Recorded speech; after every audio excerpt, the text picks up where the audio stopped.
On a un président de la République qui vient d'annoncer des mesures sur l'emploi. Moi, je le dis clairement, un, ça va dans le bon sens. Deux, ça n'est pas suffisant. Ça va dans le bon sens parce que s'attaquer à la question de l'apprentissage, s'attaquer à la question de l'embauche dans les PME, dans les très petites entreprises et s'attaquer à la question de la formation, c'est évidemment absolument essentiel. Et en même temps, ça n'est à mon sens pas suffisant car je pense qu'aujourd'hui, nous sommes dans un pays qui a un système qui est totalement à bout de souffle. Et c'est la raison pour laquelle je demande, depuis des mois maintenant, que le président de la République puisse réunir un Grenelle de l'emploi. Et ce Grenelle de l'emploi, comme son nom l'indique, à l'époque du gouvernement que je soutenais, à l'époque j'étais dans la majorité, quand Nicolas Sarkozy a lancé le Grenelle de l'environnement, on a pu réunir la droite, la gauche pour travailler sur cette question. Et Grenelle, c'est un mot qui a du sens dans notre histoire.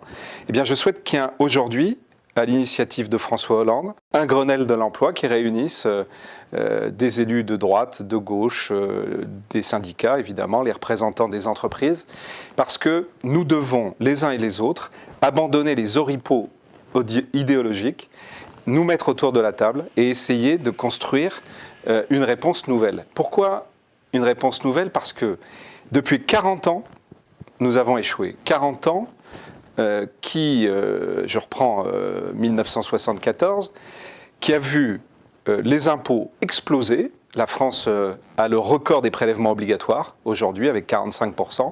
Je rappelle que c'était 35% en 1974. Avec une dette qui a explosé, 100% du PIB aujourd'hui, alors que c'était dans des proportions beaucoup plus raisonnables à l'époque. Autour de 25% du PIB, on voit les déficits qui explosent, alors qu'en 1974, c'est le dernier budget qui est à l'équilibre, depuis déficit année après année, alors que sur la question de l'emploi et de la pauvreté, il y avait 400 000 chômeurs en 1974, 40 ans après, on peut multiplier par 15, on est à 10% de la population, plus de 6 millions de chômeurs dans notre pays. Donc on a un système qui ne fonctionne plus, qui coûte de plus en plus cher, qui pèse de plus en plus sur le poids d'une petite partie de Français, les Français moyens, et qui n'est pas efficace, parce que la pauvreté et le chômage ne cessent de se développer. Donc il faut changer de modèle. D'autant plus qu'on a une nouvelle société qui est en train de se bâtir, autour de la nouvelle économie, autour de l'économie du numérique, et qui... toutes les études le montrent, va détruire des emplois dans les années qui viennent. Elle va en créer, bien sûr, mais elle va en détruire beaucoup plus qu'elle ne va en créer. Il y a d'ailleurs un rapport du MIT qui dit de manière très claire que 50% des emplois d'aujourd'hui sont automatisables demain. Regardez par exemple dans ma circonscription aux États-Unis, je croise quand je suis à Palo Alto la voiture Google sans chauffeur. Je la croise dans la rue. Tout ça, c'est donc la réalité d'aujourd'hui qui va se développer très vite. Il y a d'ailleurs des rapports qui sont sortis en France et qui nous annoncent, à l'horizon 2025, donc demain, dans 10 ans, qui nous annoncent 3 millions de chômeurs de plus, d'emplois détruits dans de nombreux secteurs par cette nouvelle économie. Voilà pourquoi moi, je pense qu'aujourd'hui, nous devons mettre sur la table, je l'ai défendu d'ailleurs hier dans l'hémicycle, j'ai été soutenu à la fois par des élus socialistes, je pense Delphine Batho, qui défendait le même amendement que le mien, mais par des Verts qui étaient dans l'hémicycle, Madame Attard, Sergio Coronado. Et donc, il y a aujourd'hui des voix qui sont prêtes à se mettre autour de la table pour bâtir un nouveau modèle.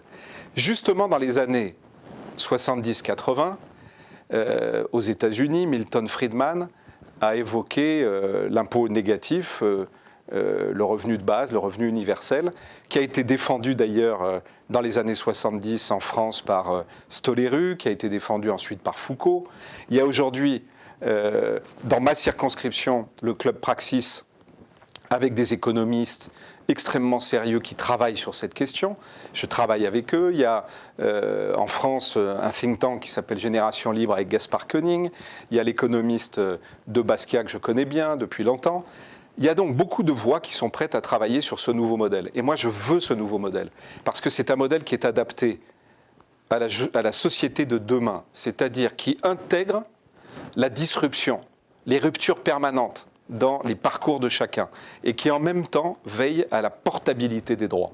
Parce qu'aujourd'hui, on est dans un modèle où vous avez le salarié qui est surprotégé, mais du coup, ça joue contre l'emploi, et vous avez l'entrepreneur ou le travailleur indépendant qui, lui, est extrêmement mal protégé. Il faut donc inventer un nouveau système. J'étais d'ailleurs en France il n'y a pas très longtemps, à côté de la Tour Eiffel, dans une entreprise formidablement dynamique, Illumination MacGuff, qui est une entreprise que tout le monde connaît puisque c'est eux qui fabriquent tous les effets spéciaux des grandes blockbusters américains, les films d'animation. Eh bien, dans ce vieux garage, il y a 800 personnes qui bossent à certains moments, quand on a besoin d'eux, parfois la nuit. Et je me demandais comment, avec les lois sociales que nous avons, c'était possible. Eh bien, c'est possible parce qu'ils ont le statut d'intermittent du spectacle.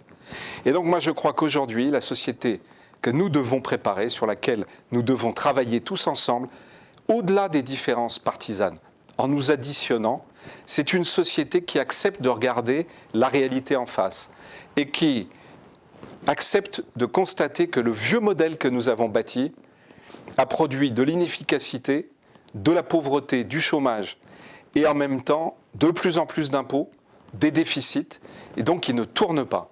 Et c'est pourquoi je défends l'idée de l'allocation universelle, que sans condition, parce que l'on est dans un pays, parce que l'on est citoyen, on touche une allocation.